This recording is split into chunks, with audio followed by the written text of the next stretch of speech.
नमस्कार प्यारे साथियों, आभार अभिनंदन स्वागत है आपका हमारे इस प्यारे से ऑनलाइन प्लेटफॉर्म विद्याकुल पर।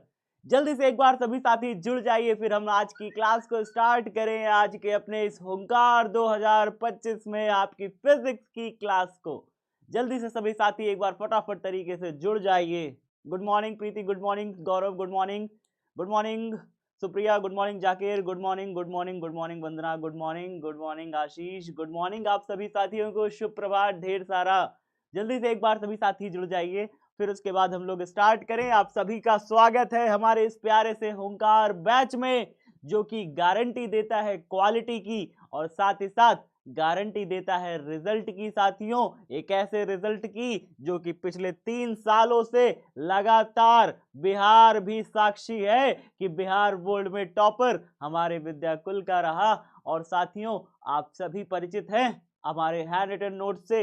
आप ऑर्डर कर सकते हैं नीचे दिए गए नंबर पर कॉल करके, आपके लिए हैंड रिटन नोट्स आपके घर तक पहुंचा दी जाएगी। स्वागत, आभार, अभिनंदन हमारी इस प्यारी सी फिजिक्स की क्लास में। जल्दी से सभी साथी जुड़ जाइए, फिर हम लोग स्टार्ट करें। Good morning Upendra, good morning, good morning Nehal, good morning Reena, good morning Javed, Suraj, Suraj, good morning Rukhsar, good morning Rohit, good morning Sweety, good morning आप सभी साथियों का शुभ प्रभात ढेर सारा। जल्दी से जुड़ जाइए एक बार, फिर स्टार्ट करी जाए आज की क्लास को। भाई साहब, आज हमारा टॉपिक है, अध्याय का नाम है विद्युत आवेश और क्षेत्र। और आज का जो टॉपिक है वो है विद्युत द्विध्रुव के कारण निरक्षीय स्थिति में तीव्रता। कल आप सभी ने अक्षीय स्थिति में तीव्रता पढ़ ली थी। अक्षीय स्थिति में यानी कि अक्ष पर तीव्रता निकालना सीख लिया था किसी विद्युत द्विध्रुव के कारण। आज आप सभी विद्युत द्विध्रुव के कारण निरक्षीय स्थिति में तीव्रता निकालना सीखेंगे। ठीक है, तो जल्दी सभी कॉपी पेन निकाल लीजिए। सभी बच्चे कॉपी पेन निकाल लीजिए। जरूरत इसलिए है कॉपी पेन निकालने की कि आप मेरे साथ साथ जब उसे करते चलोगे, बनाते चलोगे डायग्राम भी। आज मैं कुछ लाया नहीं हूँ पहले से, पीपीटी पूरी खाली है। पूरी खाली पीपीटी पे आज मैं पढ़ाने वाला हूँ। कई सारे बच्चों का प्रश्न रहता था ना कि सर पूरा लिख करके पढ़ाइए, डायग्राम बना के पढ़ाइए। तो मैं आज सब कुछ अपने हाथ से लिखूंगा, सब कुछ अपने हाथ से पढ़ाऊंगा। ठीक है, तो जल्दी से कॉपी पेन निकाल लो बेटा। साथ साथ मेरे नोट करते चलना। आप भी जैसे जैसे मैं करता चलूंगा आप भी नोट करते चलो। साथ साथ करोगे ज्यादा अच्छे से समझ में आएगा। नहीं तो फिर कहोगे सर नहीं समझ में आया, ये नहीं आया, वो नहीं आया सर। ठीक है, तो साथ साथ करते चलना, सब कुछ आ जाएगा। चलिए स्टार्ट करते हैं आज की क्लास को। आप सबने कल वैद्युत द्विध्रुव के कारण जो क्षेत्र निकालना सीखा था, अक्षीय स्थिति में निकालना सीखा था। और फॉर्मूला आया था E बराबर 1/4 pi epsilon not 2p upon में r क्यूब। यही आया था फॉर्मूला, जल्दी बताइए। कल ये फॉर्मूला हमारा आया था। ठीक है, आज हम लोग निरक्षीय स्थिति में निकालना सीखेंगे E बराबर 1/4 pi epsilon not p upon में r क्यूब। निरक्षीय और अक्षीय में बस एक छोटा सा डिफरेंस ये है कि इसमें 2p होता है और निरक्षीय में सिर्फ p होता है। तो आज हम लोग इसका डेरिवेशन सीखेंगे कैसे होता है। ठीक है, ठीक है ना। हाँ, एक और डिफरेंस है, एक और अंतर है, मैं उसको भी आपको क्लास में बताऊंगा। तो पहले इसे सीख लेते हैं, जान लेते हैं, डिराइव कर लेते हैं, फिर अंतर भी बताएंगे आपको। ठीक है, दोनों फॉर्मूले में एक और अंतर है। ठीक है ना, चलिए स्टार्ट करते हैं। स्टार्ट करी जाए क्लास। हाँ भैया, तो बस मेरे पास हेडिंग भर है निरक्षीय स्थिति में तीव्रता। सभी चीजें आपके सामने लिखूंगा, आपके साथ साथ करता चलूंगा। ठीक है ना, कोई भी चीज पहले से लिखी लिखाई नहीं लाया हूं। आप भी कॉपी निकालिए, लिखिए मेरे साथ, मैं भी लिखूंगा आपके साथ। ठीक है ना, चलिए निकालिए कॉपी, निकालो कॉपी, निकाल लिए सभी बच्चे कॉपी पेन। चलो फिर स्टार्ट हो जाए फिर। माना एक वैद्युत द्विध्रुव, सबसे पहले क्या लिखोगे? माना। भाई साहब आपके पास है थोड़ी, आपके पास तो खाली जगह है, आप क्या करोगे? मानोगे। ठीक है, तो माना एक वैद्युत द्विध्रुव, माना एक वैद्युत द्विध्रुव, या एक की जगह कोई भी शब्द इस्तेमाल कर सकते हो, कोई। ठीक है, कोई, माना कोई, कोई ज्यादा अच्छा लगता है। वैद्युत द्विध्रुव, वैद्युत द्विध्रुव। अब वैद्युत द्विध्रुव है तो वैद्युत द्विध्रुव को हम ए बी बोल देंगे, तो इसका नाम तो होना चाहिए ना वैद्युत द्विध्रुव का, तो हम बोलेंगे वैद्युत द्विध्रुव ए बी। क्या लिखेंगे वैद्युत द्विध्रुव का नाम? A B. माना कोई वैद्युत द्विध्रुव ए बी है। ठीक है, अब आप वैद्युत द्विध्रुव ए बी बना लो, फिर साथ साथ देखते जाओ, मैं साथ साथ बनाता भी चल रहा हूँ। मैंने एक वैद्युत द्विध्रुव माना है तो मैं एक वैद्युत द्विध्रुव बनाऊंगा भी। मैं यहाँ पे देखिए द्विध्रुव बनाने जा रहा हूँ।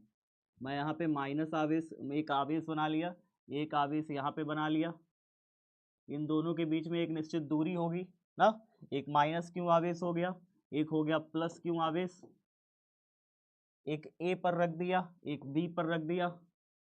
अब इन दोनों के बीच में एक दूरी भी होगी, तो हमने एक दूरी खींच ली इनके बीच में। देखते जाइए ध्यान से सभी बच्चे, इनके बीच में क्या कर ली, एक दूरी खींच ली। यहाँ तक सबको समझ में आ गया। बीच में इनका एक सेंटर पॉइंट होगा, बीच में इनका केंद्र होगा। केंद्र को आप अक्सर ओ नाम देते हो, क्या नाम देते हो, ओ। आधी दूरी एल होती है और आधी दूरी कितनी होती है, एल होती है। केंद्र से द्विध्रुव की आधी दूरी एल और आधी दूरी एल। क्या सभी बच्चे यहाँ तक क्लियर है? यहाँ तक किसी को कोई समस्या नहीं है, होनी भी नहीं चाहिए। बेसिक चीज लिखी मैंने।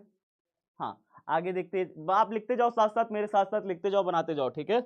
मेरे साथ साथ आपको भी करते चलना है जितने चीज मैंने किया। मैंने क्या लिखा, माना कोई वैद्युत द्विध्रुव ए बी है, इसके केंद्र ओ से, हाँ मैं यहाँ पे लिखने जा रहा हूं, इसके केंद्र ओ से, इसके केंद्र ओ से, केंद्र ओ से निरक्ष पर स्थित बिंदु, निरक्ष पर स्थित, ठीक है, केंद्र ओ से आर दूरी पर, ऐसे लिखते हैं, केंद्र ओ से आर दूरी पर, आर दूरी पर निरक्ष पर स्थित, निरक्ष पर स्थित बिंदु P, स्थित बिंदु P पर क्षेत्र की तीव्रता ज्ञात करनी है, पर क्षेत्र की तीव्रता हेतु, हेतु लिख करके बात खत्म करिए, हेतु, ठीक है, हेतु बात खत्म। अब देखिए यहाँ पे क्या लिखा है, इसके केंद्र ओ से आर दूरी पर निरक्ष पर स्थित बिंदु। निरक्ष क्या होता है भैया? अक्ष तो मैंने आपको बताया था ना, पहले बताओ अक्ष क्या होता है। कोई भी लाइन ऐसी जो इसको बिल्कुल सीधो सीध ऐसे जा रही होगी, ये अक्ष कहलाएगी। ध्यान से देखिए, कोई भी लाइन ऐसी जो बिल्कुल सीधो सीध जा रही होगी, ये क्या कहलाएगी, द्विध्रुव का अक्ष कहलाएगी। निरक्ष होता है इसका 90 डिग्री।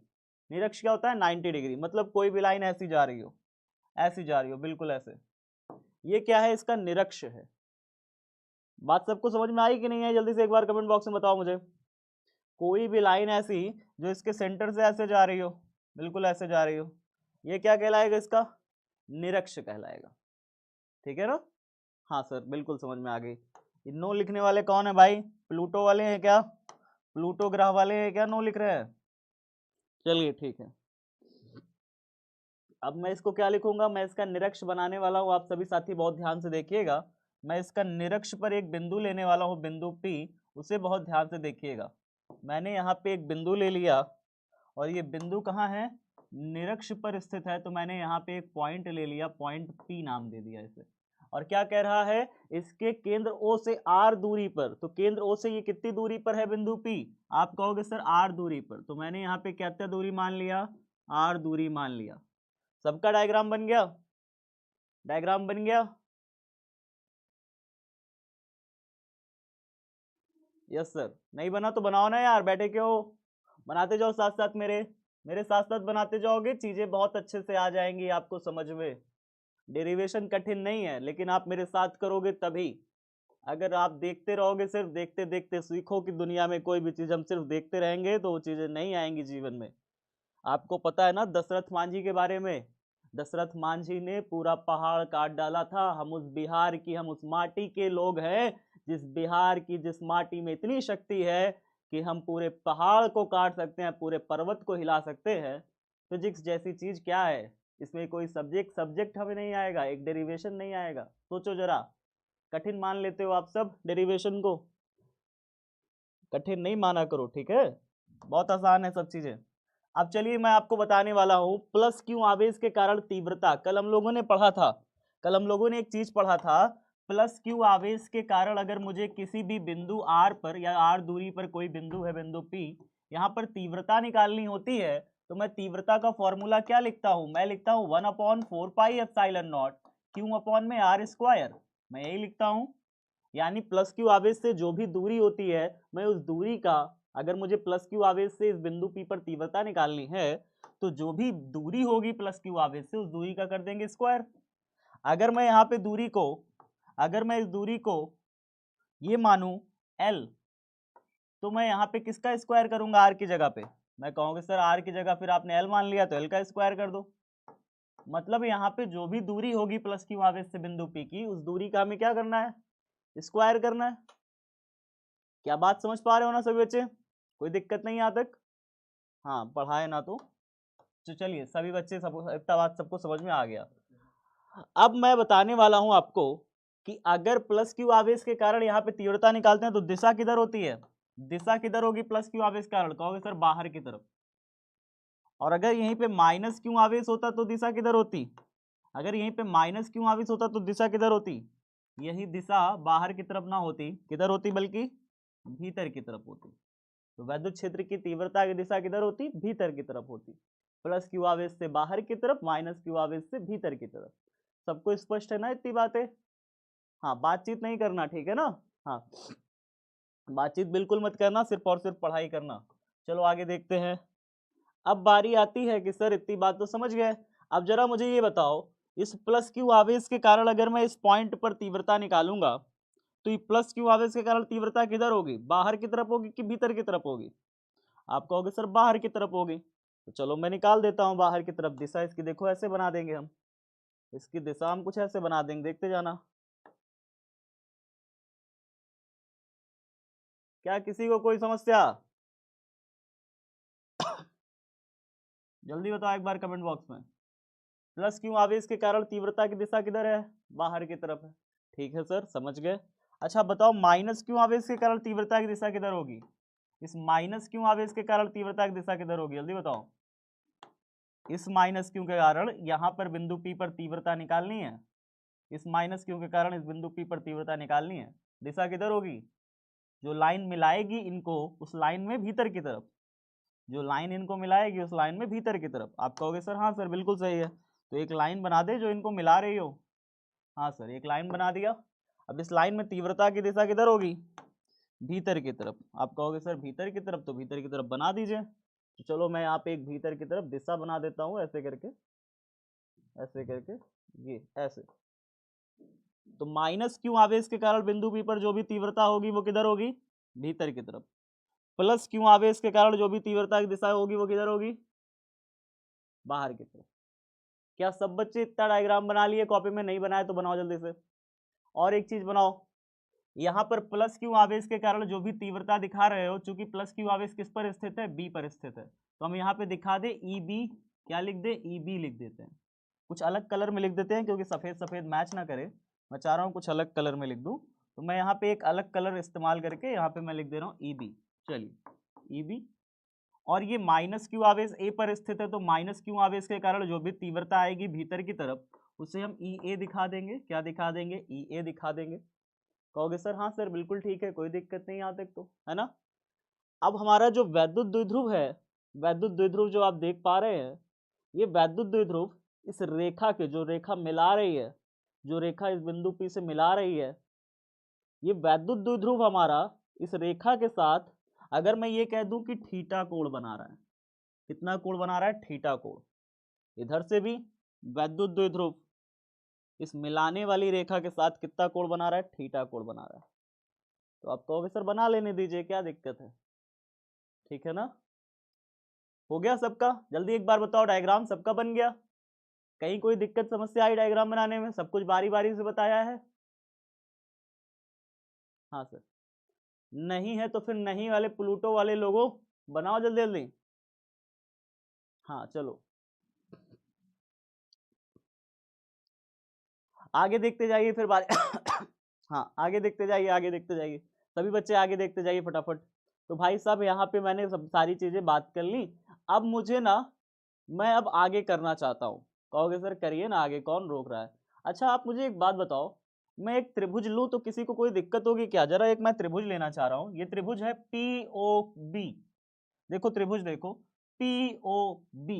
इस त्रिभुज को अलग से तोड़ लो, ऐसे अलग से तोड़ लो। पी लिखो ऊपर, ओ लिखो नीचे,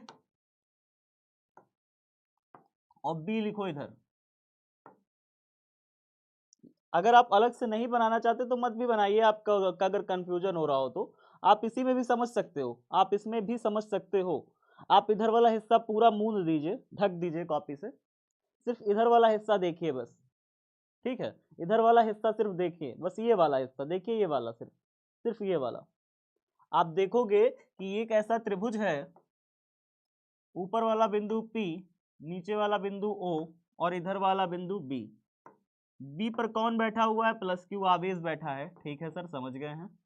यहाँ से O से लेकर के B तक की दूरी कितनी है? कहोगे सर L है। O से लेकर के P तक के बीच की दूरी कितनी है? कहोगे सर R है। जरा मुझे ये बताओ क्या हो जाएगा? ये थीटा है, ये दूरी बताओ कितनी हो जाएगी? कौन बच्चा बताएगा? कौन बच्चा बताएगा ये दूरी? मुझे जानना है प्लस क्यू आवेश से बिंदु P की दूरी। कहोगे सर ये दूरी आप करेंगे क्या? आप बताओ ये दूरी मैं क्या करूंगा? प्लस क्यू आवेश से बिंदु P के बीच की दूरी मैं करूंगा क्या? मैं क्या करूंगा? अरे मैं क्या करूंगा आप जानो ना, मैंने बताया तो। भाई अगर दूरी नहीं जानोगे तो दूरी का स्क्वायर कैसे करोगे? तीव्रता कैसे निकालोगे? तीव्रता निकाल ही नहीं पाओगे अगर दूरी का स्क्वायर नहीं जाने, दूरी नहीं जाने तो। कहोगे सर ठीक है सर, दूरी तो जाननी पड़ेगी भाई, प्लस क्यू आवेश से बिंदु P की दूरी जाननी पड़ेगी। अगर आप तीव्रता निकालना चाहते हैं, फॉर्मूला रखना चाहते हैं, तो आपको दूरी जानना पड़ेगा कि भाई दूरी है कितनी। तो पाइथागोरस थ्योरम लगेगा। पाइथागोरस थ्योरम आप जानते हैं, पाइथागोरस प्रमेय जानते हैं। पाइथागोरस प्रमेय कहती है कि अगर आपके पास लंब पता हो, आधार पता हो, तो कण आप बड़े आसानी से निकाल सकते हैं। ये क्या होता है? कण होता है। जो बच्चे नहीं जानते हैं उनको बता देता हूं भैया। अगर हमारे पास एक ऐसा त्रिभुज हो, ये हमारे पास दिया हो 4 और ये दिया हो 3, और आपसे कोई पूछे ये बताओ इसको कहते हैं कण, तो कण होता है अंडर रूट में लंब का स्क्वायर यानी 4 का स्क्वायर प्लस में आधार का स्क्वायर यानी कि 3 का स्क्वायर। कितना हो जाएगा? 4 का स्क्वायर 16, 3 का स्क्वायर 9, 16 और 9 25, अंडर रूट 25। अंडर रूट 25 में से कितना निकल के आएगा? 5 निकल के आएगा, यानी हमारा कण कितना हो जाएगा? 5 हो जाएगा। कोई दिक्कत, कोई समस्या है जी यहाँ तक? नहीं है सर, कोई दिक्कत नहीं है सर, आराम से निकाल लेंगे सर। तो अच्छा आप बताओ फटाफट सभी बच्चे, मेरे पास मुझे आधार पता है, मुझे आधार पता है L, मुझे लंब पता है R, मुझे लंब पता है R, मैं कण कैसे निकालूंगा? कण का फॉर्मूला होगा अंडर रूट में लंब का स्क्वायर यानी R का स्क्वायर प्लस में कण का स्क्वायर यानी L का स्क्वायर। यही तो आपने किया था ना, 3 का स्क्वायर अंडर रूट में प्लस 4 का स्क्वायर किया था तो 5 निकल के आया था। लेकिन यहाँ निकल नहीं पाएगा क्योंकि अंडर रूट में फंसा है ना, और वैल्यू मुझे नहीं पता R और L की, तो ये निकलेगा नहीं, ऐसे ही रखा रहेगा। तो बात समझ में आया? यहाँ पे हमारे पास जो L है और ये जो R है, इसका जो कण है, कण कितना निकल के आएगा बताइए? कण निकल के आएगा R square plus L square, ये निकल के आएगा। सबको बात समझ में आ गया? अच्छा अब जरा मुझे ये बताए कोई, इधर वाला, इधर से देखो, इधर अब ढक दो इतना हिस्सा, इतना हिस्सा ढक दो, इतना हिस्सा ढक दो, और फिर मुझे बताओ ये L है और ये R है, ये वाली दूरी कितनी हो जाएगी? माइनस क्यू आवेश से P के बीच की दूरी कितनी हो जाएगी? मुझे ये दूरी बताओ कोई। 5 होगी? 5 कहाँ से होगी जी? 5 कहाँ से होगी?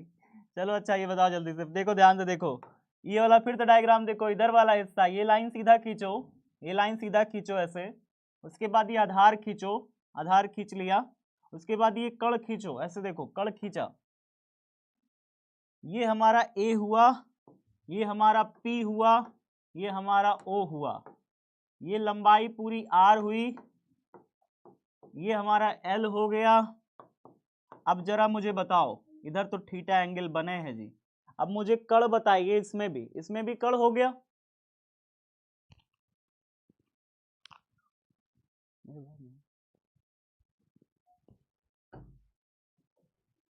सेम है ना जी? सेम है ना जी? हाँ सर सेम तो है। देखो यहाँ पे आधार का स्क्वायर लंब का स्क्वायर, तो इधर हो जाएगा कण बराबर कितना? R square plus L square, same तो है जी। मतलब माइनस क्यू आवेश से भी बिंदु P की दूरियां उतनी है जितनी प्लस क्यू आवेश से बिंदु P की दूरी है, सेम डिस्टेंस है ना? हाँ सेम है बट डिफरेंट। हाँ सेम होगा, बिल्कुल ठीक सर। तो यहाँ पे हम लोग वही करने वाले हैं, ध्यान से देखिएगा, ठीक है? यहाँ पे देखिएगा, यहाँ पे कितना हो जाएगा, यहाँ पे भी दूरी हम उतनी ही लिखेंगे, अंडर रूट में R का स्क्वायर प्लस में L का स्क्वायर। चलिए सर ठीक है सर, सब चीज समझ गए। अब निकालेंगे, अब यहाँ पे लिखेंगे, देखिए लिखेंगे, फटाफट लिखेंगे, आप सभी देखिए फटाफट और लिखिए, अब आप भी लिखिए। मैं यहाँ पे लिखने वाला हूँ, मैं लिखूंगा प्लस क्यू आवेश के कारण, प्लस क्यू आवेश के कारण, आवेश के कारण पी पर तीव्रता, कहाँ पर, पी पर तीव्रता। अगर आप प्लस क्यू आवेश के कारण तीव्रता निकालिएगा तो फॉर्मूला क्या लगेगा बताइए, प्लस क्यू आवेश कहाँ रखा है, बी पर रखा है, यानी आप ईबी निकालना चाहते हैं। ईबी बराबर कितना हो जाएगा, 1/4 पाई एप्सिलॉन नॉट, और क्या क्या लगेगा, और क्या क्या लगेगा बताइए, फॉर्मूला क्या होता है बताओ जल्दी से। प्लस क्यू आवेश अगर यहाँ होता, अगर यहाँ पे प्लस क्यू आवेश होता और ये कोई बिंदु बिंदु पी होता, यहाँ पे प्लस क्यू आवेश होता, तो इससे एल दूरी पर बिंदु पी पर तीव्रता की दिशा बाहर की तरफ, फॉर्मूला क्या लगाते, 1/4 क्यू अपॉन में दूरी का स्क्वायर, क्यू अपॉन में दूरी का स्क्वायर, जो भी दूरी है उसका स्क्वायर कर दिया। यहाँ पे भी तो वही करेंगे ना, 1/4 प्लस क्यू आवेश से तीव्रता निकाल रहे हो तो क्या लिखोगे, प्लस क्यू लिखोगे और दूरी का स्क्वायर, जो भी दूरी है, दूरी कितनी है बताओ, कहोगे सर दूरी तो यहाँ पे अंडर रूट में आर का स्क्वायर प्लस एल का स्क्वायर है, अब इस दूरी का हम कर देंगे स्क्वायर। कौन कौन बच्चे ये बात जानते हो कि भाई साहब अगर मैं अंडर रूट 2 का स्क्वायर कर दूं तो 2 बाहर निकल आएगा, कौन कौन बच्चे ये बात जानते हो, हाथ उठाओ जल्दी से, हाथ उठाओ जल्दी से। अंडर रूट 2 का स्क्वायर करें तो 2 बाहर निकले, अंडर रूट r का स्क्वायर करूं, अंडर रूट r का क्या करूं, स्क्वायर कर दूं तो r बाहर निकल आएगा, और under root r² plus l square का होल स्क्वायर कर दूं तो क्या बाहर निकल आएगा बताओ, क्या बाहर निकलेगा, r² प्लस एल स्क्वायर, क्या बाहर निकलेगा, r² प्लस एल स्क्वायर। क्या सब बच्चे जान रहे हो इतनी बात कि भाई अंडर रूट 2 का स्क्वायर किया तो 2 बाहर निकलेगा, अंडर रूट r का स्क्वायर किया तो r बाहर निकलेगा, under root r² plus l square का होल स्क्वायर कर दिया तो r² प्लस एल स्क्वायर बाहर निकल आएगा। सीधी बात है, कोई मैंने यहाँ पे साइंस नहीं लगाई, रॉकेट साइंस नहीं लगाई, दिमाग नहीं लगाया, सब कुछ सामने है, आपके आपके सब सामने है भाई, देखते जाओ। तो मुझे यहाँ पे करना ही था दूरी का स्क्वायर, फॉर्मूला में भी होता है दूरी का स्क्वायर, तो जो भी दूरी आई थी यहाँ से यहाँ तक की, जो भी दूरी आई थी इतनी दूरी, मैंने उस दूरी का बस स्क्वायर कर दिया, और तो मैंने कुछ किया ही नहीं, है ना, दूरी का बस स्क्वायर कर दिया। अब जरा मुझे बताओ आप सभी, EB बराबर कितना होगा, 1/4 pi epsilon naught q upon में, मैंने यहाँ पे क्या करना है, जब under root r² plus l square का स्क्वायर कर दिया तो मेरे पास क्या बचेगा, r² प्लस एल स्क्वायर ही शेष बचेगा। इसको समीकरण नंबर 1 बना दीजिए, इसको समीकरण नंबर 1 बना दीजिए। सभी बच्चों को स्पष्ट है, हाँ सर यहाँ तक तो सबको स्पष्ट होगा। कॉपी में नोट हो गया, कॉपी में नोट डाउन, स्क्रीनशॉट ले लो, अगर नहीं नोट कर पाया तो भाई स्क्रीनशॉट ले लो, आगे बढ़ते हैं, आगे बढ़ते हैं, चलिए आगे देखें। अब एक के कारण तो निकाल लिया, अब एक के कारण तो निकाल लिया, दूसरे के कारण निकालना है, मतलब माइनस क्यू आवेश के कारण बिंदु बी पर तीव्रता निकालनी है। अब माइनस क्यू आवेश, प्लस क्यू आवेश के कारण तो पी पर तीव्रता निकाल ली ना, अब माइनस क्यू आवेश के कारण निकालेंगे, तो यहाँ लिखेंगे माइनस क्यू आवेश के कारण, आवेश के कारण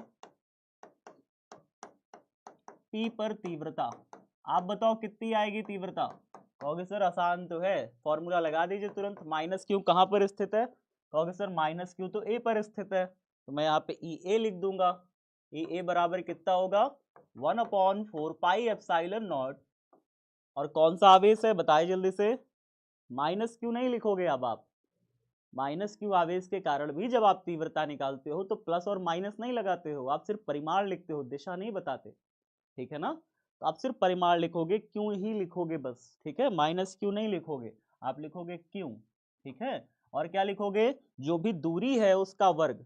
अब बताओ दूरी का वर्ग कितना हो जाएगा, यहाँ से यहाँ तक की दूरी कितनी है, कहोगे sir under root r² plus l square. अब दूरी का यहाँ पे लिख लेंगे पहले under root r² plus l square, फिर दूरी का क्या कर देंगे, वर्ग कर देंगे, ऐसे करके। कोई दिक्कत है, समस्या है, नहीं है सर, आगे बताइए, देखते जाओ ध्यान से। 1/4 pi epsilon naught q upon में अंडर रूट का स्क्वायर किया तो अंडर रूट हट जाएगा, क्या बचेगा? सिर्फ r square plus l square. इसको समीकरण नंबर 2 बना दीजिए। एक बार कह दो जल्दी से, सब बच्चों को समझ में आया? सर सेम है, मुझे फिजिक्स समझ में नहीं आ रहा। बेटा कोशिश नहीं करोगे घंटा तुम्हें कुछ नहीं आएगा जीवन में, तुम फेल हो जाओगे, सीधी बात है। हर चीज जीवन में कोशिश करने से ही आती है, याद रखो, कोशिश से ही चीजें आसान होती है। तुम अगर ये मान के बैठ जाओ कि मुझे ये आ ही नहीं सकता, तो तुम्हें वो चीज भगवान भी नहीं ला सकते। बात समझ में आ रही है? तुम्हें ये मानना होगा कि ये चीज मैं कर सकता हूं और ये मैं चीज करूंगा, और मैं इसी में सबसे ज्यादा नंबर ला के दिखाऊंगा सर आपको। तुम्हें ये मुझसे प्रॉमिस करना चाहिए। मैं तो यहाँ स्टेप बाय स्टेप आपको बता रहा हूं, इतना स्टेप बाय स्टेप तोड़ करके चीजों को जाकर के यूट्यूब पर देख लो बेटा, विश्वास ना हो तो इतना तोड़ करके किसी ने नहीं बताया होगा। लेकिन मैं सोचता हूं 1 घंटा लगेगा, एक डेरिवेशन कराऊंगा 1 घंटे में, लेकिन ऐसा कराऊंगा कि दोबारा आपको देखने की जरूरत ना पड़े कहीं। मेरा ये मानना रहता है कि एक डेरिवेशन भले 1 घंटे में हो, लेकिन आपका पूरा हो जाए वो डेरिवेशन, जिंदगी भर याद रहे ये स्टेप हुआ था तो कैसे हुआ था, क्यों हुआ था। हर चीज बताता हूं इसलिए ताकि आपको अच्छे से समझ में आ जाए। और आप कहते हो सर मुझे फिजिक्स समझ में नहीं आती। अरे जब फिजिक्स जैसा आसान विषय समझ नहीं आएगा तो फिर आपके लिए फिर कुछ नहीं समझ आ सकता, फिर पढ़ाई छोड़ दो यार। ठीक है, आप कोशिश करो, सब चीजें आसान है, कोशिश करो, और करनी पड़ेगी क्योंकि तुम इंटर में हो, तुम 18 साल के पूरे होने वाले हो और तुम्हारे ऊपर जिम्मेदारियां हैं टॉप करने की अपने परिवार की। तुम्हारे माता पिता ने तुम्हारे ऊपर दांव लगाया है कि मेरा बेटा कुछ ना कुछ अच्छा करेगा। तुम अगर ये सोच रहे हो कि मुझे फिजिक्स नहीं आती, नहीं आएगी, तो नहीं आएगी बेटा कभी। तुम्हें सोचना पड़ेगा कि मुझे आएगी, मैं करूंगा, मैं लड़ूंगा और मैं पढ़ूंगा, तब तक पढ़ूंगा जब तक आएगी नहीं। आपने एक कहावत सुनी है, रसरी आवत जाते सिल पड़ पड़त निशान। अगर एक जगह पे रस्सी से भी घिसते रहो ना तो पत्थर भी क्या हो जाता है, घिस जाता है। ये तो फिजिक्स है यार, कैसे नहीं आएगी? सोचो जरा तुम। हाँ, अब दोबारा मत बोलना मुझे फिजिक्स नहीं आती और मुझे ये नहीं आता, मुझे वो नहीं आता। अब आप बोलोगे कि मुझे आती है और मैं करूंगा सर, ठीक है ना? रसरी आवत जाते सिल पर पड़त निशान, याद रखिएगा। एक जगह से अगर रस्सी भी बार बार खींचते जाओ ना, बूंद भी एक जगह पे गिरती जाती है, पानी की बूंद भी, तो पत्थर कट जाता है वहां से। तुम कोशिश ही नहीं करना चाहते तो आएगी कैसे? तुम पढ़ना ही नहीं चाहते तो आएगी कैसे? दिक्कत ये है। मैं तो पढ़ाने के लिए तैयार खड़ा हूं। चलो आगे देखो। प्लस क्यू आवेश माइनस क्यू आवेश के कारण बिंदु पी पर तीव्रता हमने देख लिया, इतनी होगी। प्लस क्यू आवेश के कारण बिंदु पी पर तीव्रता इतनी होगी। मुझे दोनों तीव्रताएं पता चल गई, प्लस क्यू और माइनस क्यू दोनों के कारण तीव्रताएं पता चल गई। बिंदु पी पर ये भी पता चल गया, ये भी पता चल गया। अब मैं आपको कुछ चीजें बताने वाला हूं, ध्यान से सीखना, ध्यान से सीखना। मैं आपको सदिशों का वियोजन सिखाने वाला हूं। सदिशों का वियोजन ये क्या है सर? अरे मैंने आपको कक्षा 11 में पढ़ा रखा है, लेकिन फिर भी एक बार आप देख लीजिए, याद कर लीजिए, रिवीजन कर लीजिए, ध्यान से देखिएगा चीजों को। मान लीजिए कि कोई सदिश है इस तरीके से, ऐसा कोई सदिश है। अब ये मैंने कहा कि सदिश ए है, क्या है सदिश? ए है सदिश। जब भी ऐसा कोई सदिश होता है, ध्यान से मेरी बात सुनो, पहले तो मेरी बातों को ध्यान से सुनना सीखो, एक जगह ध्यान अपना रखो कि जब मैं पढ़ाई कर रहा हूं तो मेरा ध्यान सिर्फ यहीं हो और कहीं ना हो। मेरा ध्यान सिर्फ सर की बातों पर हो, जो सर बोल रहे हैं सिर्फ मेरा ध्यान वहां हो। पहले ऐसे बनो, ठीक है? टॉपर कुछ नहीं करते, टॉपर कुछ अलग नहीं होते, टॉपर बस पढ़ाई गई बातों को ध्यान से सुनते हैं क्लास में, ठीक है ना? तो ध्यान लगाओ सभी चीजों को। सदिशों का वियोजन क्या होता है, ध्यान से सुनो भाई साहब। एक सदिश है, ये सदिश किसी भी दिशा में हो सकता है। मैंने मान लिया एक रैंडम दिशा इधर है, कोई भी एक दिशा इधर है। अब इस दिशा में इस सदिश को दो भागों में तोड़ना है। दो भागों में तोड़ना, तोड़ना मतलब होता है वियोजन। वियोजन मतलब क्या? तोड़ना। दो भागों में कैसे टूटता है? ये एक्स और अक्ष और वाई अक्ष में टूटता है। ये कैसे टूटता है? एक्स अक्ष और वाई अक्ष में। ध्यान से देखिए, मैं यहीं पर खींच लूंगा एक्स अक्ष और वाई अक्ष, ऐसे करके खींच लिया मैंने एक्स अक्ष और वाई अक्ष, ठीक है? चलिए, तो सबको दिख रहा है। मैंने यहाँ पे क्या किया, मैंने यहाँ पे एक्स अक्ष और वाई अक्ष खींच लिया, दो अक्ष खींच लिए इस सदिश के इस पॉइंट से। अब जिधर तरफ इस सदिश का एक्स अक्ष होता है ना, एक्स अक्ष, उधर तरफ से अगर ये थीटा कोण सदिश बना रहा है, तो जो इस ए का इस दिशा में टूटाव होगा, टूटना होगा, वो टूटेगा ए कॉस थीटा, और इसके विपरीत दिशा जो वाई में टूटेगा वो टूटेगा ए साइन थीटा। क्या टूटेगा? ए साइन थीटा। तो इस ए सदिश के दो घटक टूट गए। कौन कौन से घटक टूट गए? एक टूटा ए कॉस थीटा एक्स अक्ष के साथ। क्यों? क्योंकि एक्स अक्ष के साथ ये थीटा कोण बना रहा था, तो जिसके साथ भी थीटा कोण बनाएगा उसके साथ इसका घटक टूटेगा कॉस थीटा, और जिसके साथ ये थीटा कोण नहीं बनाएगा, जैसे देखिए ये सदिश ने इस वाले y के साथ थीटा कोण नहीं बनाया था, तो इसके साथ टूटेगा ए साइन थीटा। क्या टूटेगा? ए साइन थीटा टूटेगा। आसान है, फिर से बताता हूं, फिर से समझाता हूं, ध्यान से सुनना, फिर से समझाता हूं, ध्यान सुनना। मुझे पता है एक बार में नहीं आया होगा, मैं फिर से समझा दे रहा हूं, ध्यान से सुनो। बस चीजों को ध्यान दोगे ना तो आसान है यार, कुछ कठिन नहीं है, तुम ध्यान से सुनो, ठीक है? चलो देखो, ये एक सदिश है। अब इस सदिश को मुझे क्या करना है? दो टुकड़ों में तोड़ना है। मैं क्या करूंगा? मैं यहां से एक एक्स अक्ष और एक वाई अक्ष खींच लूंगा, ठीक है? मैंने दो अक्ष खींच लिए। अब माना कि एक्स अक्ष के साथ इस सदिश ने थीटा कोण बना रखा है, तो इस ए का जो टुकड़ा टूटेगा, सदिश का जो टुकड़ा टूटेगा, वो टूटेगा एक्स अक्ष की दिशा में टूटेगा ए कॉस थीटा, और वाई अक्ष की दिशा में टूटेगा ए साइन थीटा। तो इस ए के दो टुकड़े हो गए, एक टूटा ए कॉस थीटा, ए साइन थीटा। आप कहोगे सर फिर ए खत्म हो गया टूट के? बिल्कुल सर, ए खत्म हो गया टूट के, ए टूट के खत्म हो गया।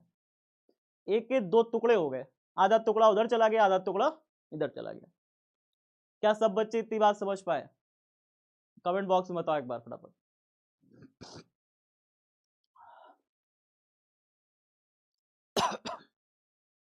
हाँ सर, क्या दिक्कत है इसमें? कोई दिक्कत ही नहीं है सर। हाँ, तो हमने बताया कि भाई साहब इसके दो टुकड़े टूट गए, एक टुकड़ा इधर टूटा, एक टुकड़ा इधर टूटा, बात खत्म हो गई, ठीक है ना? तो चलिए फिर तोड़ के देखते हैं, क्या ही दिक्कत है इसमें, है ना? तो ए साइन थीटा, ए कॉस थीटा, इसके दो घटक टूट चुके हैं, ठीक है सर। अब इसी प्रकार से आपको सीखना है तोड़ना। किसको तोड़ेंगे हम लोग? ध्यान से देखिएगा, क्या क्या चीजें हम लोग अब तोड़ने वाले हैं, क्या क्या चीजें अब हम लोग तोड़ने वाले हैं, देखिए ध्यान से। ये जो ई बी देख रहे हो ना, ई बी ऊपर जा रहा है बेचारा, बिना मतलब में कहीं भी चला जा रहा है, इसको तोड़ेंगे अभी, देखते जाओ। मैं इस पूरे बिंदु पी को बनाने वाला हूँ, इस पूरे बिंदु पी को मैं फिर से बनाने वाला हूँ। मैं यहाँ लिखने वाला हूँ बिंदु पी, बिंदु पी। तो बिंदु पी को मैं यहाँ पे फिर से बनाने वाला हूँ। एक मैंने बिंदु बनाया, एक इधर तरफ है और एक इधर तरफ है, और ये है बिंदु पी। कहोगे सर ये कैसा बिंदु पी है? देखो बेटा, ये बिंदु पी है, एक ऊपर जा रहा है और एक नीचे जा रहा है। ध्यान से देख रहे हो ना सभी बच्चे? एक ऊपर जा रहा है, एक नीचे जा रहा है। जो ऊपर जा रहा है वो ईबी है, जो ऊपर जा रहा है वो कौन है? ईबी है। तो जो ऊपर जा रहा है बिंदु पी से वो कौन है? ईबी है। और जो नीचे की तरफ आ रहा है पी से, जरा ध्यान से देखो इधर, जो नीचे की तरफ आ रहा है बिंदु पी से वो क्या है? ई ए है। तो मैं यहाँ पे क्या लिखूंगा? ई ए लिखूंगा। क्या सभी बच्चे इतनी बात समझ पाए? हेलो खुशी सिंह, बात कर लो तुम खुशिया से। हाँ सर, प्लूटो वाले हैं? रिपीट सर, हम अभी रिपीट कर देंगे, पहले ध्यान से पढ़ लो, ध्यान से पढ़ लो, फिर रिपीट भी कर देंगे। ध्यान यहीं रखो तो समझ में आ जाएगा एक बारे में, लेकिन फिर से एक बार देख लो, ठीक है? मैंने क्या कहा, मैंने क्या कहा? मैंने तो कुछ कहा ही नहीं यार। मैंने तो कहा कि बस इस बिंदु पी को बना लो दोबारा से। बिंदु पी पर एक ई बी उधर है, ई ए नीचे की तरफ है, मैंने खींच दिया, ई बी उधर, ई ए नीचे, बात खत्म। एम का रिपीट करें हम? बताओ आप। चलो अच्छा ठीक है। अब अगर मैं इसको अलग अलग बनाऊं, अभी मैं इसको ई को मिटा दूं और मैं कहूं कि अब देखो मैं ईबी को तोड़ने वाला हूं, कहोगे सर कैसे तोड़ेंगे? मैं ईबी को दो हिस्सों में तोड़ने वाला हूं, तो कहोगे सर पहले तो आपको फिर एक्स अक्ष और वाई अक्ष बनाना पड़ेगा। हाँ, मैं पहले एक्स अक्ष और वाई अक्ष खींच दूंगा, ऐसे मैंने देखो खींच दिया, ठीक है? मैंने ऐसे क्या किया? खींच दिया, ठीक है? देखो मैंने दो अक्ष खींच दिए, एक मैंने खींचा वाई अक्ष और एक मैंने खींचा एक्स अक्ष। सबको क्लियर है? अब अगर इधर थीटा कोण बने अगर इधर थीटा कोण बने, इधर थीटा कोण बने तो फिर क्या होगा? आप कहोगे सर थीटा कोण बनेगा क्यों? बेटा थीटा कोण इसलिए बनेगा, जरा इधर ध्यान से देखो, इधर ध्यान से देखो, एक लाइन इधर गई है, अगर मैं इधर से भी एक लाइन खींच दूं ना इसके समांतर, इधर से भी अगर मैं एक लाइन इसके समांतर ऐसे खींच दूं तो देखो एक लाइन ऐसे गई है, एक लाइन ऐसे आई है, एक लाइन ऐसे, एक लाइन ऐसे, ध्यान से देखो दोनों लाइनों को, ठीक है। अच्छा दो लाइन है तो मैं ऐसे दो लाइन बना लूं, एक ऐसे बना लूं, एक ऐसे बना लूं। देखो जरा ध्यान से, एक ये वाली लाइन, एक ये वाली लाइन मैंने खींच ली ऐसे करके, एक ऐसे एक ऐसे। आगे देखो, एक ऐसे लाइन है ये जा रही है, देखो ये वाली ऐसे जा रही है ना, कहोगे हाँ सर जा तो रही है, तो हम ऐसे एक लाइन खींच लें ऐसे करके, ऐसे करके खींच लीजिए सर। अब जरा देखो इधर बन रहा है थीटा कोण, इस वाली लाइन के साथ ये लाइन बना रही है थीटा, तो हम इधर बना दे थीटा, वही जैसा लग रहा है। आगे बताओ, अगर इधर थीटा बन रहा है तो यहाँ क्या बनेगा? यहाँ क्या बनेगा? अगर इधर थीटा बन रहा है तो यहाँ क्या बनेगा? यहाँ क्या बनेगा बताओ? कौन से ये एंगल कहलाते हैं? आपको पता है कक्षा 6 में पढ़ाया जाता है, कक्षा 6 में ज्योमेट्री में आपको ये पढ़ाया जाता है, ज्यामिति में पढ़ाया जाता है कि अगर ये कोण थीटा तो ये भी थीटा होगा। क्यों? क्योंकि ऐसे कोणों को संगत कोण कहा जाता है। कैसे कोण? संगत कोण, और इंग्लिश में कहते हैं करस्पॉन्डिंग एंगल। क्या कहते हैं? करस्पॉन्डिंग एंगल कहते हैं। तो ये करस्पॉन्डिंग एंगल है साथियों, और करस्पॉन्डिंग एंगल हमेशा क्या होते हैं? बराबर होते हैं। अगर ये 60 होगा तो वो भी 60 होगा। तो अगर निचवा थीटा बन रहा है, निचवा थीटा बन रहा है तो इधर भी क्या बनेगा? थीटा ही बनेगा। क्या बनेगा? थीटा ही बनेगा। तो ई भी बनाया ना थीटा इधर साथ, बनाया ना थीटा इधर साथ।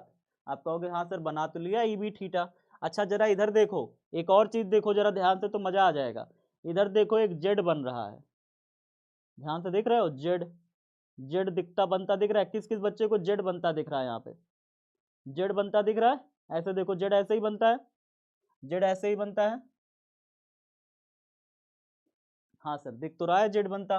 आपको मैं बता दूं, जब भी जेड बनता है ना, यानी कि ऐसे दो लाइन हो और एक ऐसे लाइन काट दे, तो यहाँ पे देखो जेड बन रहा है क्या? देखो ऐसे जेड बन रहा है, ऐसे ऐसे ऐसे जेड बन रहा है, ऐसे ऐसे ऐसे ये जेड बन रहा है। ऐसी स्थिति में जो भी यहाँ पे कोण होता है ना थीटा, वो यहाँ पे भी होता है। इसको कहते हैं एकांतर कोण। क्या कहते हैं? एकांतर कोण। एकांतर कोण आपस में बराबर होते हैं। वास्तव में ये एकांतर अंतः कोण कहलाता है। अल्टरनेट इंटीरियर एंगल कहते हैं, अल्टरनेट इंटीरियर एंगल कहते हैं एकांतर अंतः कोण। मतलब यहाँ थीटा होगा तो यहाँ भी थीटा होगा। अब जरा मुझे बताओ, यहाँ पे यहाँ थीटा होगा तो थीटा कहाँ पे पाया जाएगा? यहाँ पे, यहाँ भी थीटा होगा। क्या सभी बच्चे इतनी बात समझ गए? क्या होशियार हो तुम लोग थोड़ा सा? नहीं है सर हम होशियार बिल्कुल। हाँ सर थोड़ा सा समझ गए। चलो बढ़िया बढ़िया बढ़िया, देखते जाओ। ध्यान से देखो यार, आसान है। मैंने क्या किया, मैंने कहा कि भाई इधर थीटा बनेगा, उधर इधर थीटा बनेगा तो इधर भी बनेगा। ऐसा इसलिए बनेगा क्योंकि देखो यहाँ पे संगत कोण होता है, कक्षा 6 में पढ़ाया जाता है कि अगर यहाँ थीटा है तो वहाँ भी बनेगा, और यहाँ पे एकांतर कोण बनता है, इधर यहाँ पे थीटा तो यहाँ पे भी थीटा। तो यही यहाँ पे मैंने कहा कि भाई अगर यहाँ थीटा बनेगा तो यहाँ भी थीटा बनेगा, क्योंकि एकांतर कोण बन गया, और ये थीटा है तो ये भी थीटा बनेगा क्योंकि संगत कोण बन गया। ठीक है ना? तो दो थीटा आपके पॉसिबल हो गए। चलिए अब मैं इसको मिटा दे रहा हूँ, इसको आपको कोई जरूरत नहीं है। आगे देखिए, आप अब समझ गए हो ईबी के साथ जो थीटा बना रहा है, तो ईबी का कौन सा घटक टूटेगा? ईबी का इस दिशा में कौन सा घटक टूटेगा? ईबी जिसके साथ थीटा कोण बनाता है उसके साथ कॉस बनता है कि साइन? ईबी का कॉस थीटा टूटेगा कि ईबी का साइन थीटा?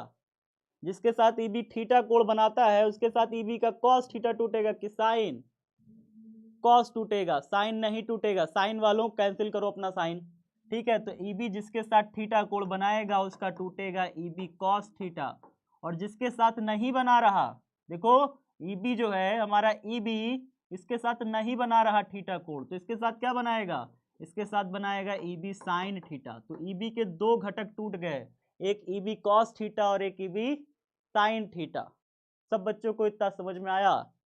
अब जरा मुझे बताइए, सिर्फ ईबी ईबी था क्या? नहीं, एक और चीज था।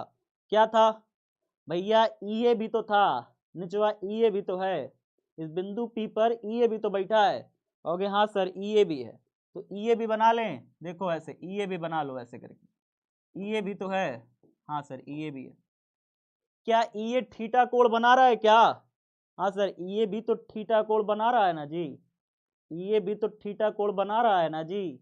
तो कहोगे सर हाँ सर बना तो रहा है, हमने यहाँ पे बना दिया कि ई ए भी बना रहा है थीटा कोण। तो जो ई ए का घटक टूटेगा, किधर टूटेगा ई ए का घटक बताओ?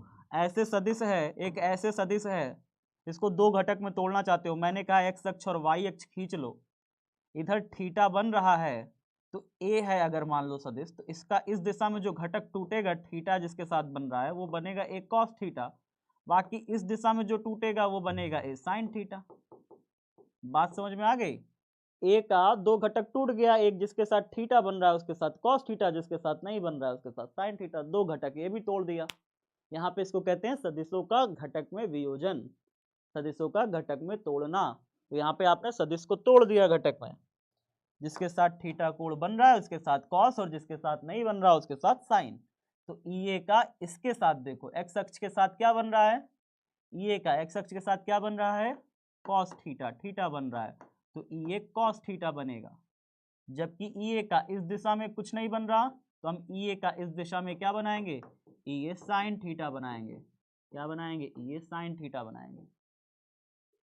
क्या आपने बिंदु P पर सारे वियोजन सीख लिए? एक बार फिर से बताइए, बिंदु P पर सारे वियोजन सीख लिए? एक बार फिर से बताइए सर। हाँ एक बार फिर से हो जाए, ध्यान से देखना, एक बार फिर से मैं बताने जा रहा हूँ, बहुत ध्यान से देखना सभी बच्चे।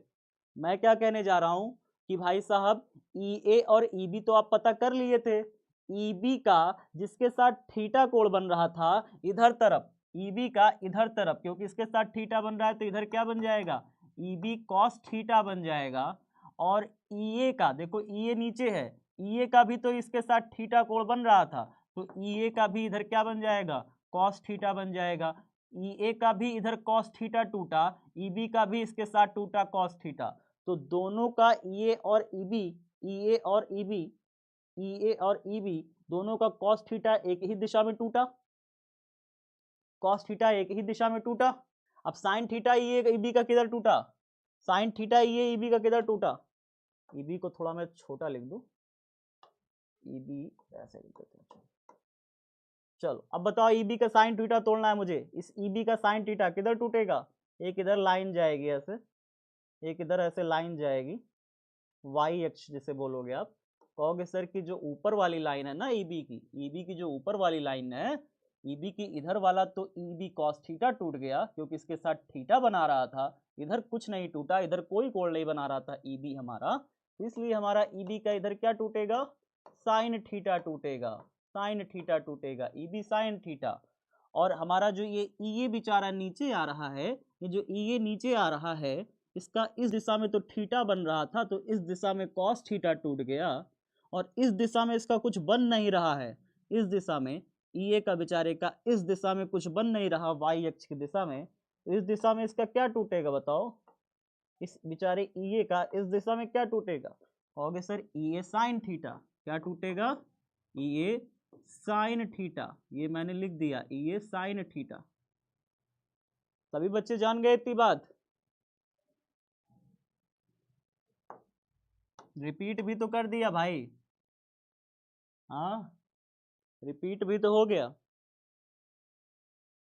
सर मैथ पढ़ा रहे हैं, अरे मैथ फिजिक्स एक ही है। आपको मैं बताऊं एक चीज, आपको मैं बताऊं एक बढ़िया चीज, आपको मैं एक बढ़िया चीज बताऊं, सबसे पहले फिजिक्स की खोज हुई थी, और फिर उसके बाद ना फिजिक्स को आसानी से समझ में आ जाए इसके लिए मैथ को खोज किया गया था।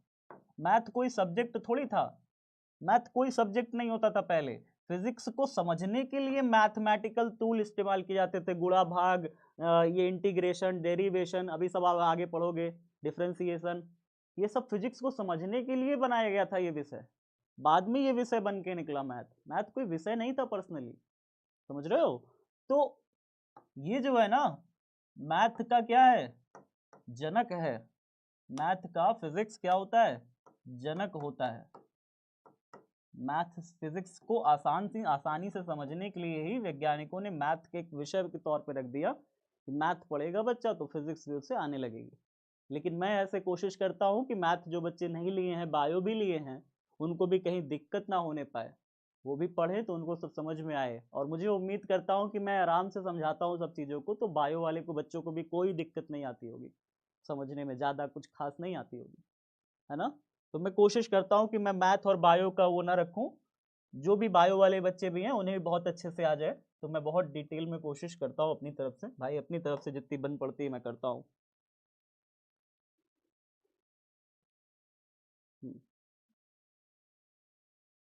आगे बताइए, आगे बताइए, देखिए देखिए देखिए, ध्यान से देखिए। नहीं मैं स्लो नहीं, मैं बहुत तेज पढ़ा सकता हूँ। दिक्कत ये है ना कि फिर समझ में नहीं आएगा तुम्हें। मैं बहुत तेज पढ़ा सकता हूँ, कोई दिक्कत नहीं है। तो अब ध्यान से देखो, एक पॉइंट पर ये जो ई बी साइन थीटा और ई ए साइन थीटा है, एक ऊपर काम कर रहा है, एक नीचे काम कर रहा है।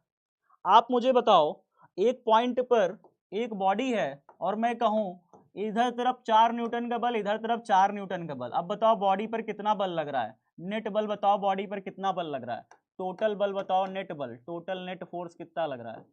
तो आपका आंसर आएगा नेट फोर्स इस पे 0 लग रहा है।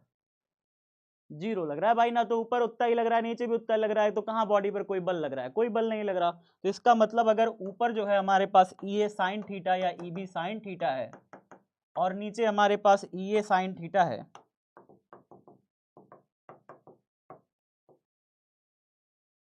अगर दोनों आपस में बराबर हैं तो दोनों इस बिंदु पर कोई तीव्रता पैदा कर रहे होंगे।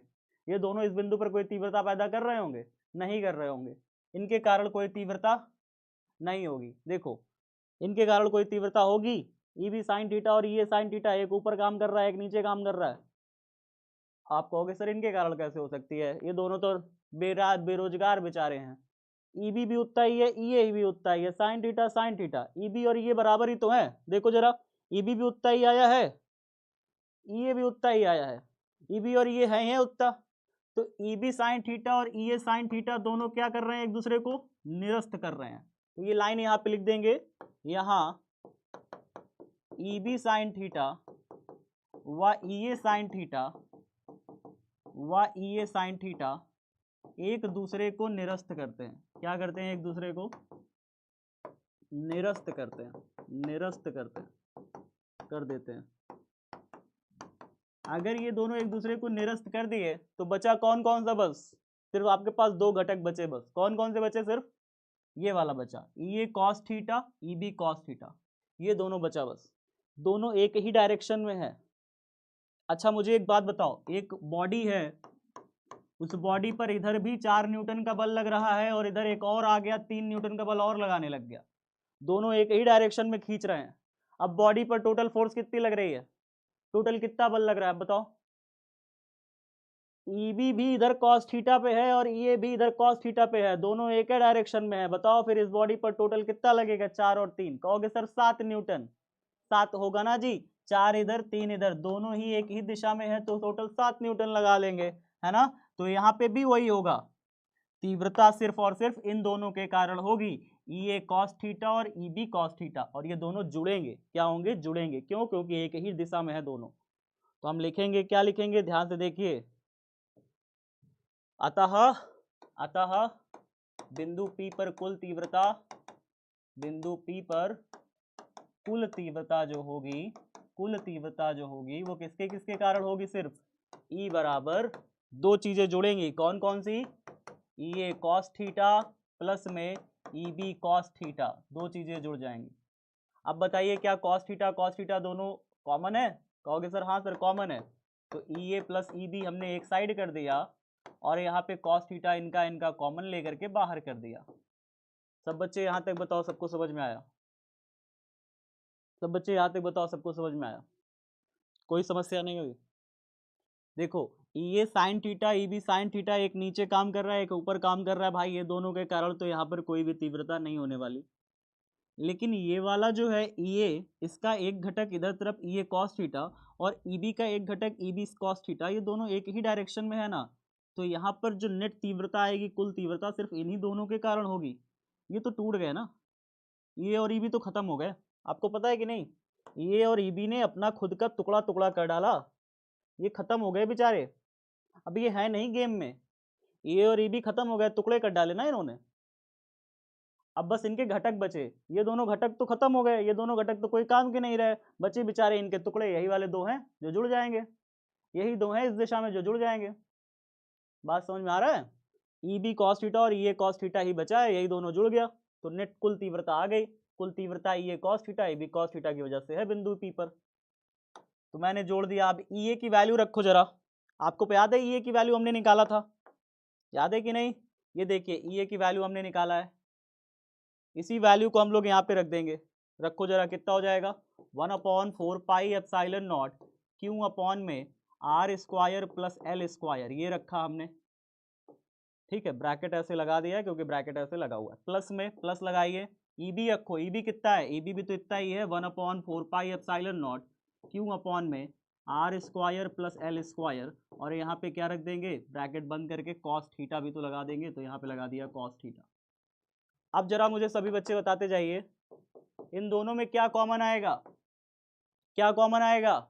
कहोगे सर पूरा का पूरा कॉमन ही तो है, तो पूरा कॉमन ले लें, पूरा कॉमन ले लें। कह दो हाँ सर ले लीजिए पूरा कॉमन। तो कितना आ जाएगा? 1/4 pi epsilon naught q upon में r square plus l square, common ही ले लिया, पूरा का पूरा ही कॉमन ले लिया। तो अंदर यहाँ पे क्या बचेगा बताओ? जब यहाँ से पूरा चीज उठा लिया तो कुछ बचा? कहोगे सर 1 बचा, प्लस साइन लगाए। यहाँ से सब कुछ उठा लिया, बाहर कर लिया, यहाँ पे क्या बचा? कुछ नहीं बचा, 1 बचा। कुछ नहीं बचता लेकिन 1 बचता है, इनटू में कॉस थीटा। अब बताइए जरा से, 1 और 1 मिलके क्या हो गए? 2 बन गया। 1 और 1 मिलके क्या हो गया? 2 बन गया।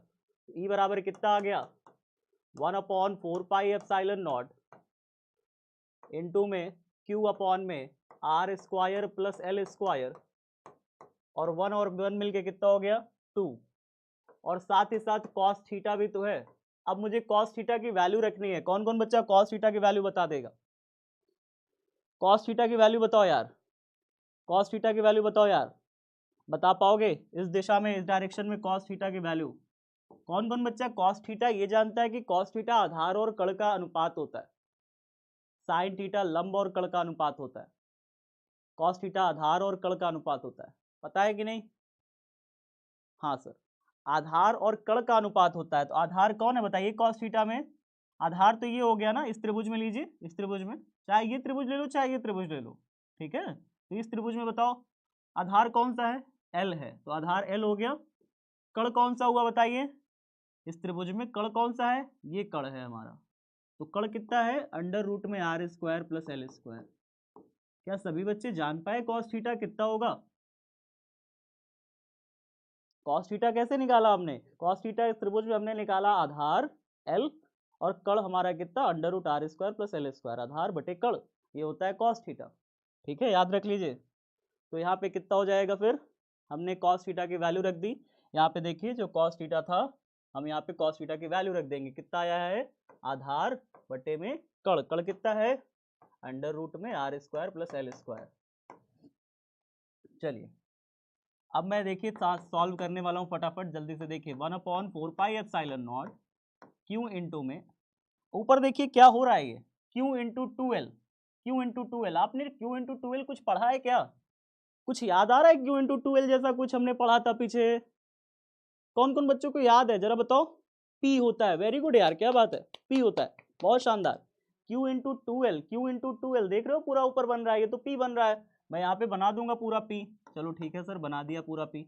नीचे ये क्या क्या चीज रखी हुई है यार? देखो नीचे ये क्या रखा है? R square plus l square, और यहाँ पे देखो क्या रखा हुआ है, ये भी तो r square plus l square है, लेकिन इसमें अंडर रूट लगा है। सर क्या आपको ये बात पता है कि अगर कहीं अंडर रूट में 2 लिखा होता है तो इसका मतलब होता है 2 की पावर 1/2।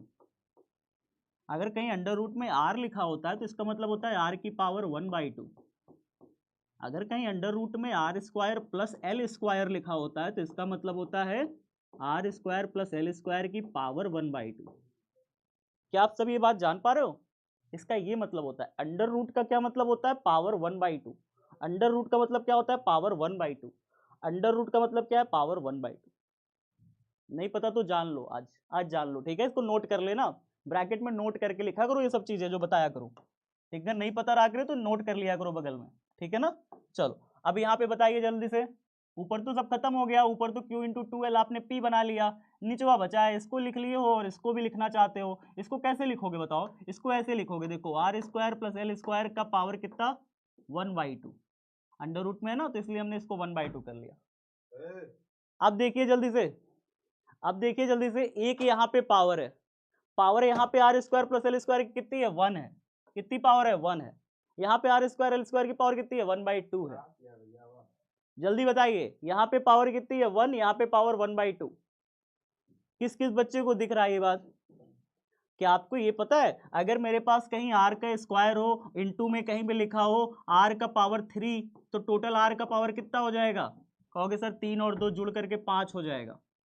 अगर कहीं r square plus l square हो और उसका पावर 1 हो, और कहीं यहाँ पे r square plus l square हो, उसका पावर कितना हो, 2 हो, तो बताओ r square plus l square का टोटल पावर कितना हो जाएगा? टोटल पावर कितना हो जाएगा? R square plus l square का power 1, r square plus l square का पावर 2, दोनों गुणा हो रहे हैं, तो total r square plus l square का पावर कितना हो गया? इसका पावर 1, इसका पावर 2, मिल करके इसका पावर कितना बन जाएगा? R square plus l square का पावर 3 बन जाएगा। और अगर मेरे पास कहीं यहाँ पे इतना हो, r square plus l square का पावर हमारे पास यहाँ पे 1 और यहाँ पे r square plus l square का पावर कितना हो, 1/2 हो, अब बताओ कितना हो जाएगा? कहोगे sir r square plus l square का पावर 1 और 1/2 जुड़ जाएगा, 1 और 1/2 जुड़ेगा, 1 और 1/2 पावर जुड़ेगा, कितना हो जाएगा 1 और 1/2 जुड़ करके पावर? कौन बच्चा जानता है 1 और 1/2 पावर जुड़ करके कितना हो जाएगा? तो ई बराबर हो जाएगा आपका 1/4 pi epsilon naught p upon में, नीचे r square plus l square दोनों के पास है, तो r square plus l square का पावर 1 और 1/2 जुड़ करके 3/2 हो जाता है। कितना हो जाता है? 3/2। कैसे हुआ? देखो ऐसे हुआ, 1 लिखो, 1/2 लिखो, 2 1 जा 2 प्लस प्लस 1 1 बटे में पूरा लगाओ ऐसे करके, और 2 नीचे लिखो ऐसे, 2 और 1 कितना हो गया जुड़ के? 3/2। ऐसे होता है। बात समझ में आया? कैसे जोड़ा? 1 और 1/2 जुड़ करके कितना हुआ? 2 1 जा 2 प्लस 1 बटे लगाया, 2 लिखा, 2 1 3 और नीचे 2। चलो अब इतनी बात तो समझ गए कि भैया यहाँ पावर 1 थी, यहाँ पावर 1/2 थी, जुड़ करके 3/2 बन गई।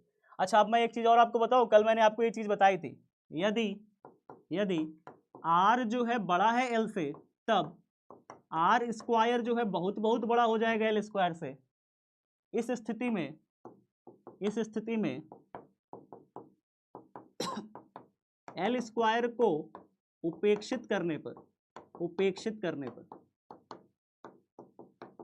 बताइए जरा से, अगर आर स्क्वायर, आर बड़ा है एल से, कल बताया था ना ये चीजें, आर बड़ा हो एल से, एल स्क्वायर फिर आर स्क्वायर की तुलना में बहुत बड़ा हो जाएगा, इस स्थिति में उसको 0 मान लेते हैं, खत्म कर देते हैं।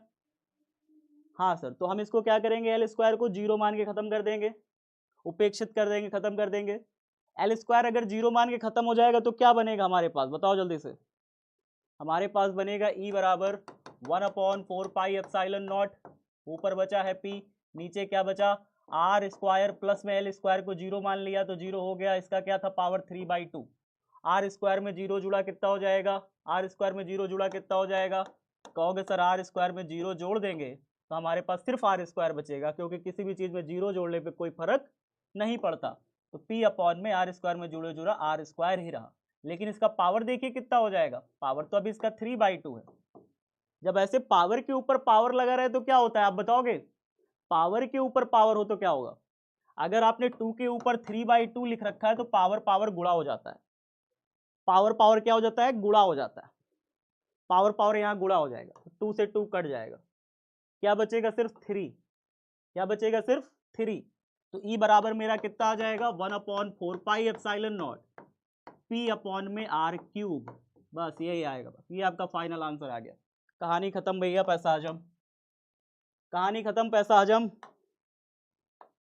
एक बार रिवीजन कर लीजिए, एक बार फिर से देख लीजिए, मैंने क्या किया, मैंने ई भी निकाला, प्लस क्यू आवेश के कारण यहाँ पर तीव्रता ए बी निकाला, ई ए निकाला, ई बी और ई ए जब दोनों आ गए मेरे, तो मैंने क्या किया, ई ए का इस दिशा में घटक निकाल लिया, ई बी का इस दिशा में घटक निकाल लिया, इस दिशा में भी तोड़ा, इस दिशा में भी तोड़ा, ई ए को इस दिशा में तोड़ा, ई ए को इस दिशा में तोड़ा, ई ए को उस दिशा में तोड़ा, ई ए को भी 2 घटकों में तोड़ दिया, ईबी को भी दो घटकों में तोड़ दिया, इधर भी, एक्स अक्ष में भी वाई अक्ष में भी, दोनों घटकों में तोड़ दिया। ईबी को भी दो घटक में, ईए को भी दो घटक में। दो फॉर्मूले हमारे मिल गए, दो फॉर्मूले मिल गए, ईए भी मिल गया, ईबी भी मिल गया। दोनों को मैंने ईवी और ये जोड़ दिया, ठीक है। कॉस थीटा कॉमन ले लिया, फिर कॉस थीटा कॉमन लिया तो फिर हमारे पास देखो क्या बन गया, कॉस थीटा जब हमने कॉमन ले लिया तो हमारे पास क्या बन गया बताओ। कॉस थीटा 1, इस पूरे को तो हमने कॉमन लेके बाहर कर दिया, कहा कि भैया यहाँ सब कॉमन आ गया तो 1 बचा, यहाँ भी सब कॉमन आ गया 1 बचा, 1 और 1 मिलके कितने हो गए 2 हो गए। कॉस थीटा की जगह वैल्यू रख दिया L/√R² + L² निकाल करके, फिर मैंने क्या कहा भाई साहब Q × 2LP बन गया, इसकी जगह मैंने रखा R² + L² की पावर 1/2, 1 और 1/2 मिलकर के 3/2 बन गया। फिर मैंने कहा कि भाई 3/2 चूंकि जोड़ तो लिख दिया, फिर L² को 0 कर दिया तो R² बचा, फिर R² का पावर कितना हो जाएगा 3/2 पावर हो जाएगा, 3/2 से गुणा हो जाएगा, 2 × 3/2 कैंसिल, खत्म कहानी। ये आ गई आपकी निरक्षीय स्थिति के कारण तीव्रता, ठीक है। आप सभी जानते हैं कि अगर आप रेफर करेंगे तो आपके दोस्त की भी मदद होगी और आपको भी मदद मिलेगी, इससे आपको भी अर्निंग हो जाएगी, आप विद्यामित्र बन सकते हैं, विद्याकुल के बारे में बता सकते हैं। फास्ट ट्रैक रिवीजन में आप बता सकते हैं कि E बराबर निरक्षीय स्थिति में तीव्रता 1/4πε0 P/r³ ये होता है। साथियों आपने ये सीखा। होमवर्क में इसी चीज को, इसी वीडियो को आपको दोबारा देखना है। क्या देखना है? दोबारा देखना है और अपने से करना है, वह स्वयं से प्रयास करना है, स्वयं से करना है इसको, डेरिवेशन को। 10 बजे फिर एक क्लास लगी हुई है, उसमें भी आना है आपको।